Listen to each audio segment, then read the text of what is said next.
पंजाब में 4 हलाकतें मानसून की बारिशों से ईरान की सिक्योरिटी पर सवाल। अस्सलाम वालेकुम नाज़रीन, मेरा नाम उमर है। आपकी खिदमत में हाजिर हूँ एक नई वीडियो के साथ। सबसे पहले दरख्वास्त है, अगर चैनल को सब्सक्राइब नहीं किया है तो सब्सक्राइब कर लीजिए, और अगर मेरा काम पसंद आए तो वीडियो को लाइक भी ज़रूर कीजिएगा। 5000 सब्सक्राइबर तक का हमारा टारगेट है जश्न आज़ादी पर। उम्मीद करता हूँ कि आप लोग ये कंप्लीट कराने में मेरी हेल्प करेंगे।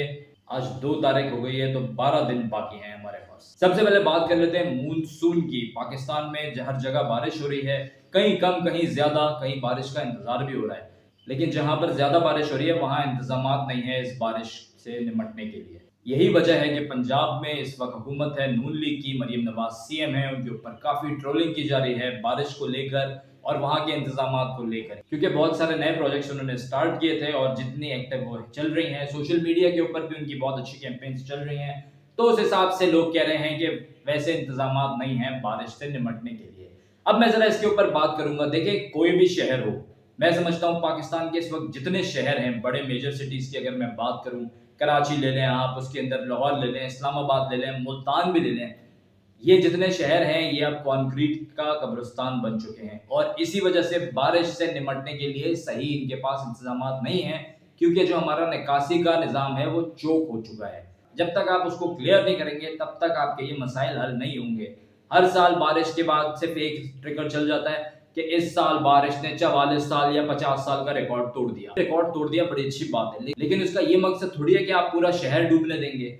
जगह जगह पानी भरा हुआ है पंजाब के अंदर। अगर आप देखें, अस्पतालों के अंदर पानी भरा हुआ है, सारी फुटेजेस सामने आ रही है। और आप अगर ये बात डाल दें कि जी ये मरियम नवाज साहिबा के टाइम पे हुआ, ऐसा भी नहीं है भाई। इसमें हर सियासतदान का किरदार है। किसी भी शहर को डुबाने के लिए आपको एक हफ्ता या एक दिन नहीं चाहिए होता, काफी टाइम लगता है, महीनों साल लगते हैं। हाउसिंग सोसाइटियां बनती हैं, जगह जगह प्लॉट करते हैं, उसके बाद जाकर ये मरहला आता है कि पानी निकलने की जगह ही नहीं होती और वो पानी खड़ा होना शुरू हो जाता है। आप देखें, ट्रैफिक गुजरने में दुश्वारी हो रही है, शहरियों की रोजमर्रा की जिंदगी दुश्वार हो रही है, तो रहमत जो है वो जहमत बन गई है। और अगर इसी तरह की बारिश कराची में हुई तो कराची के अंदर भी बहुत बुरा हाल होने वाला है। ये जितने अभी तक के दावे हैं कि शहर ऐसा हो गया है, शहर वैसा हो गया है, ये सब धरे के धरे रह जाएंगे और आपको गाड़ी की जगह कश्ती लेकर सड़क पर जाना पड़ेगा। तो अब हुकूमत को इस चीज को बहुत संजीदगी से लेना पड़ेगा, क्योंकि सिर्फ माशी चैलेंजेस नहीं है पाकिस्तान को एनवायरमेंटल चैलेंजेस भी हैं, जिसके अंदर ये पूरी हम नेचर के साथ डील कर रहे हैं इस वक्त। और ये दूसरी तरफ जो हम लोग समझ रहे हैं कि हम समंदर को काट काट के पीछे ले जाएंगे, तो ये भी हम कितना बड़ा खतरा अपने लिए क्रिएट कर रहे हैं, ये आने वाले वक्त में पता लगेगा। अगर इसको हमने अभी सीरियस नहीं लिया तो अपने शहरों को बचाना बहुत मुश्किल हो जाएगा। अब जरा बात करता हूँ ईरान की सिक्योरिटी पर बहुत सवाल उठ रहे हैं। इस्माइल हानिया के वाकये के बाद यूएस से रिपोर्ट आई है कि जहां पे वो ठहरे थे वहां पे पहले से ही बॉम्ब प्लांट किया हुआ था। इससे पहले भी काफी दफा वो वहां ठहर चुके हैं। तो अगर कोई उनकी रेकी कर रहा था या उनकी जो सिक्योरिटी से चीजें लीक हुई हैं ईरान की सिक्योरिटी से, ये भी एक बहुत बड़ा कंसर्न है। इस पे बहुत सारे सवालात उठ रहे हैं। ईरान की तरफ से भी इसराइल के ऊपर हमलों का अंदिया दिया गया है, लेकिन मैं नहीं समझता कि कोई कार्रवाई होने वाली है। लेकिन इस चीज पर मैं समझता हूँ कि इस तरह का एक बयानिया उनको देना था, जरूरी था। जो वाकया होना था वो हो गया। हाँ, ईरान की तरफ से जब तक कोई हतमी रिपोर्ट नहीं जारी की जाती उनके सिक्योरिटी लैब्स के हवाले से, तो जितनी भी चीजें हैं वो कयास आ रही हैं अभी तक। और जो यूएस की रिपोर्ट थी उसका मैंने आपको बता दिया कि उन्होंने बताया कि बॉम्ब वहीं प्लांट था। तो अब इसको हमास किस तरीके से देखेगा वो मैटर करेगा, क्योंकि रिपोर्ट में ये भी आया है कि इसराइल ने कहा था इस्माइल हानिया को कतर में टारगेट नहीं करना है, वहां से बाहर टारगेट करना है। इस जंग को शुरू हुए 300 दिन हो चुके हैं और 40,000 फलस्तीनी इस जंग में शहीद हुए हैं। और ये जितने भी आलमी इदारे हैं जो इंसानों के हुकूक की बात करते हैं, अभी तक कोई भी इस जंग को रोकने में कामयाब नहीं हो सका। कोई ऐसी करारदाद नहीं आ सकी, कोई ऐसी बैठक नहीं हो सकी, कोई ऐसा इजलास नहीं बुलाया जा सका जिससे हम ये जो इसराइल ने इंसानों की खून की होली खेली है इसको हम रोक सकते हैं। अब जरा बात करता हूँ पीटीए के चेयरमैन साहब ने जो बयान दिया है कि जब गवर्नमेंट चाहेगी हम एक्स को रिस्टोर कर सकते हैं।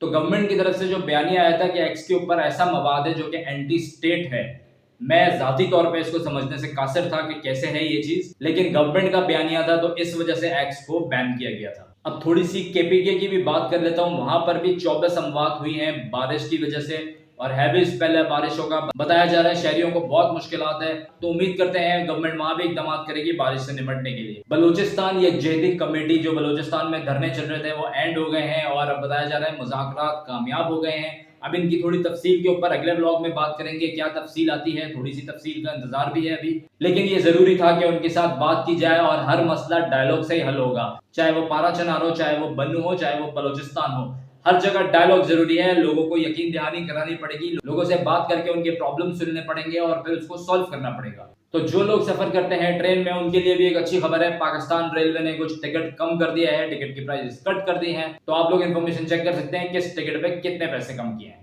کراچی کے حوالے سے بات کروں گا، جو رین کا اسپیل ہے وہ 3 تاریخ سے 5 تاریخ کے بیچ میں ایکسپیکٹڈ ہے، بتایا جا رہا ہے کہ ہیوی رین ہوگی۔ اب بتایا جب جاتا ہے تب مشکل ہی ہوتی ہے بارش سے، لیکن پھر بھی شہری اپنی احتیاط رکھیں جو اس شہر کا حال ہے اس وقت۔ تو وزیر اعظم صاحب کی طرف سے ایک خوشخبری دی گئی ہے تمام ملک کے لوگوں کو اور کہا گیا ہے کہ 10 دن کی ایکسٹینشن ملے گی آپ کو بجلی کے بل جمع کرانے میں، کمی نہیں ہے، آئی پی پیز کو بھی کچھ نہیں کہا ہے، بس آپ کے لیے 10 دن بڑھا دیے، پیسے آپ نے دینے ہیں تو 10 دن میں سوچ لیجیے گا کہ آپ مزید کیا چیز بیچ سکتے ہیں یا آپ مزید انتظام کس طریقے سے کر سکتے ہیں اگر آپ کو اپنا بجلی کا بل پے کرنا ہے تو۔ اب ذرا ایک ہیلتھ اسٹڈی کی بات کرتے ہیں، ڈیمنشیا جو بیماری ہوتی ہے جس کے اندر بھول جانا ہوتا ہے، تو پروسیس میٹ کھانے سے اس کا جو رسک ہے وہ ذرا کم ہو جاتا ہے لوگوں کے اندر۔ اگر آپ پروسیس میٹ کھا رہے ہیں جو کہ ہم فاسٹ فوڈ وغیرہ کھاتے ہیں اس کے اندر پروسیس میٹ ہی ہوتا ہے، تو اس سے یہ رسک کم ہو جاتا ہے، یہ نئی اسٹڈی کے اندر ریویل ہوا ہے۔ میری کوشش ہوتی ہے کہ ہمیشہ کوئی ٹیکنالوجی کی یا کوئی ہیلتھ کی کوئی آپ کے ساتھ ٹپ شیئر کروں یا آپ کو کوئی بھی نئی ریسرچ ہے وہ آپ کے ساتھ شیئر کروں تاکہ پولیٹکس کے ساتھ ساتھ دوسری طرف بھی آپ کی نالج بڑھے۔ اب ذرا ڈائمنشیا کے حوالے سے بات کرتا ہوں، یہ بڑی ایج کے لوگوں میں ہوتا ہے، مطلب آپ 50 55 سے اوپر چلے گئے ہیں اور 70 والے جو لوگ ہوتے ہیں ان میں ذرا زیادہ ہوتا ہے۔ کازز بہت سارے ہیں، اینزائٹی ہے، ڈپریشن ہے، اور یہ بڑھتا بھی اسی وجہ سے ہے، جب لوگ اینزائٹی میں ہوتے ہیں تو اس کے اندر ڈیمنشیا کا رسک بڑھ جاتا ہے۔